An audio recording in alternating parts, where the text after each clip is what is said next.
Don't worry.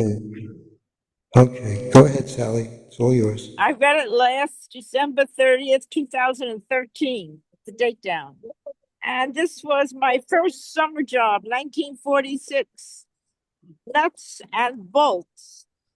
My employer was an entrepreneur, and his business consisted of nuts and bolts and other unfamiliar items.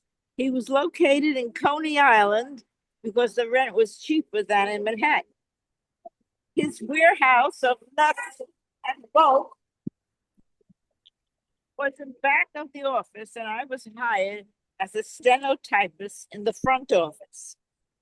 One day he queried me, "What does your father do?" He worked in the garment center, but I hesitated how to explain. Finally, I said, "He manufactures ladies' dresses in Manhattan." "So, he is a capitalist manufacturer," he explained. That triggered a Marxist tirade. The capitalism he so despised, he participated in with relish. His hypocrisy was drooling from his mouth. He was intent on maximizing his profit and minimizing his expenses. I was his most visible expense. Some days he told me not to come in. He would do his own typing. He despised having to redistribute his money to me, his employee.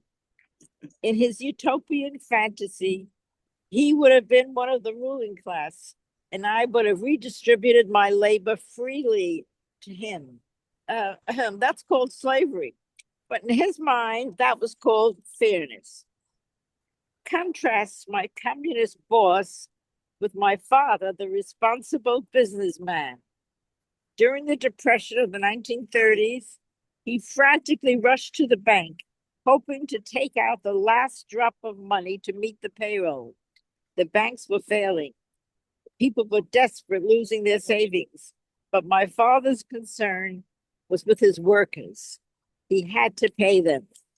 No, turning the page. Okay. The bank window shut down tight. He was the last one online to get the payroll money out. His business failed in the Depression, but at least he had succeeded in paying the workers. When payday came for me, my ugly boss practically had a seizure. He counted out the money resentfully, asking me what did I, a teenager, need all that money for. I bolted out the door and left the nut behind with his maddening mutterings of fairness and redistribution.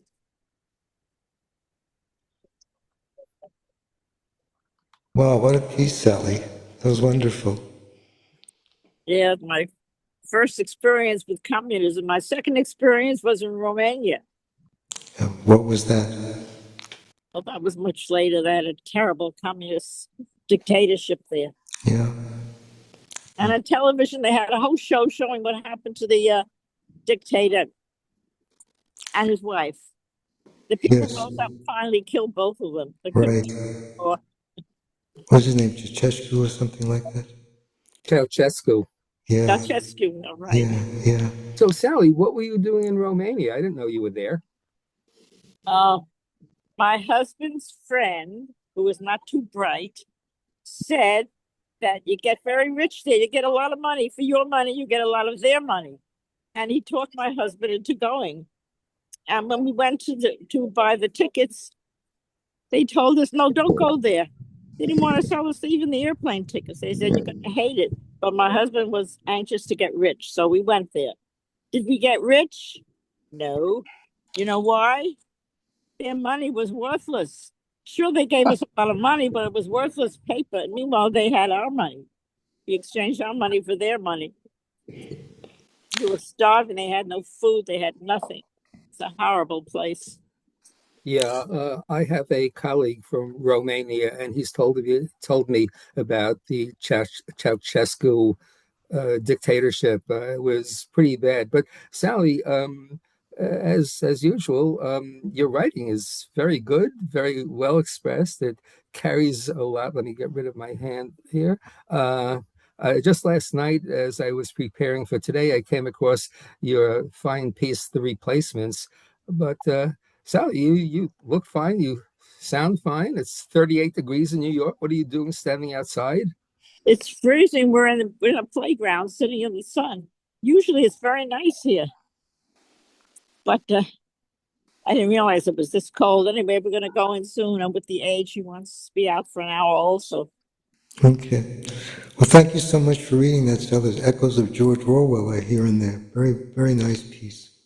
Yeah, very well done. You depicted a whole personality and a way of looking at things, and you did it dramatically, but not overdone, which is there's a fine line between writing something that's strong and writing something that's sort of artificially, I don't know, like personally angry. You were, but you showed why. Very, very well, very well done. Oh, I'm glad you enjoyed it. Very much so, Sally. Thank you.